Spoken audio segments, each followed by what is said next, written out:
What's up, class? This is Mr. Salcedo with my son Elisha. Give me a big high five. Awesome.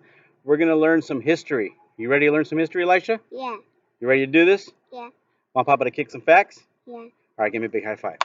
Go sit down.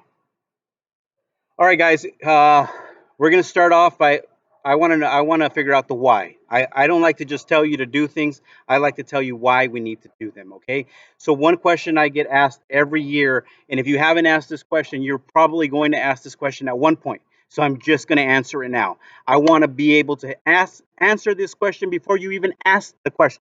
So what is the question? If you haven't asked it, you're about to ask it. You will ask this question. So the question is, why is history important? Why do we have to learn this stuff? I get it every year. And I want to let you know why before you even ask that question. So the next time you're about to ask that question, think of me, think of Mr. Salcedo, and think of three reasons I'm about to give you as to why history is super duper important. Number one, you ready for this? Here we go.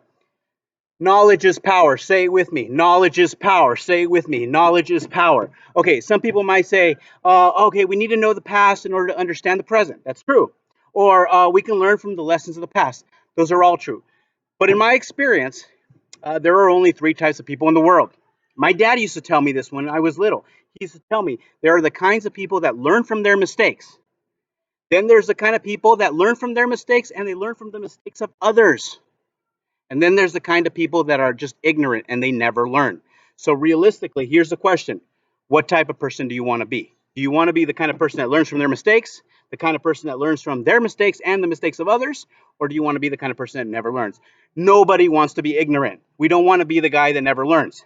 So we want to be the kind of people that can learn from the past in order to create a better today, a better present, a better future. Some people say that ignorance is bliss, but I don't believe that's true. I think that ignorance creates human misery, and we do not want to be miserable. We want to be happy people.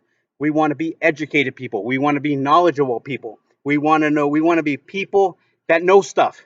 It's good to know stuff. An ancient Jewish proverb says, my people are destroyed for lack of knowledge. So, with that being said, guys, knowledge is power.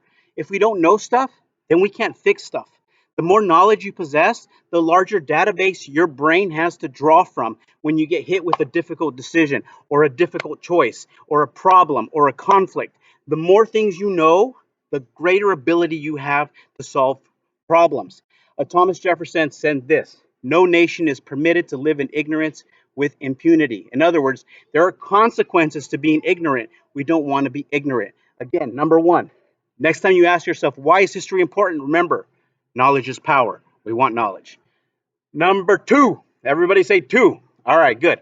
It's part of the maturing process. And you're like, what? That doesn't sound fun.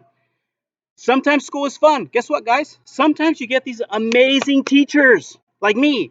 Sometimes you get this awesome teacher like me. Sometimes you get this wonderful teacher like me. And he's like handsome and smart and brilliant and energetic. And he knows stuff and he makes learning fun. But sometimes you get the boring one. You get the one that's like, hello, guys. Today we're going to read chapter 3 and answer the questions in the back of the book when you're done. But you know what, guys? You can't just quit when things get boring, when things get hard. Not everything's going to be exciting. Some things are going to be challenging. And in those times when things are challenging, when things are hard, when things are boring, when you're pouring through this book and it doesn't seem to excite you and you look up and you don't even know where you're at anymore, in those times you have to make a choice. What kind of person am I going to be? Am I going to be the person that quits and just gives up and says, oh, it's not worth it, I don't want to do anything hard ever? Or do you want to be the person that matures, the person that grows up, the person that perseveres, the person that pushes forward, the person in those hard situations says, you know what, I know it's challenging, I know it's hard, but I'm going to push forward, I'm going to get past this. And in the process, you change, you grow as a human being, you mature, and you become bigger and stronger and more confident in yourself as you challenge big problems. So why is history important? Because it's part of the maturing process. It will change you as you move forward, as you mature, as you read through sections that might be a little bit dry, they might be a little bit boring. But as you push forward and you do the work, you'll find that you're growing, that you're maturing, that you're gaining knowledge, and that maturity is going to help you excel in all areas of your life. So next time you ask yourself, Why is history important? Remember, number two is part of the maturing process. And number three, this is my personal favorite. Guys, everybody loves a good story. Don't lie. When you were a little kid, you used to ask your parents, "Can you read me a bedtime story?" We've all done it.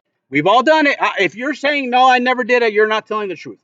Okay, raise your hand if you've asked for that good story. I know I have. I still ask my wife for stories every once in a while. She looks at me like, "What? How old are you?" And I'm like, "Okay, so, sorry. I like a good story. I want to know what happened." Duels, death, love, romance, war, peace, treaties, fights, sacrifices, guillotines, all kinds of amazing things, guys. Cannonball!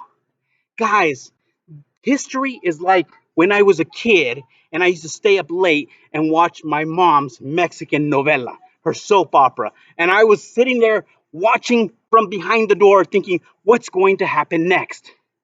And then my mom caught me and something really bad happened, but that's a good story that I'm not going to tell you because it still kind of brings a little bit of tears to my eyes, okay? So again, you want to know what happened. Why? Because we all love a good story, guys. History is a great story, especially when we start looking at people's lives. So when we look at people that were inspirational, people that made a difference, people that believed in a cause and went forward and made a positive change for humanity. People like Martin Luther King, guys, think about it. The American Revolution, a group of people that said, we will create a better nation. They did it. Thomas Jefferson, George Washington. Guys, there's so much to learn.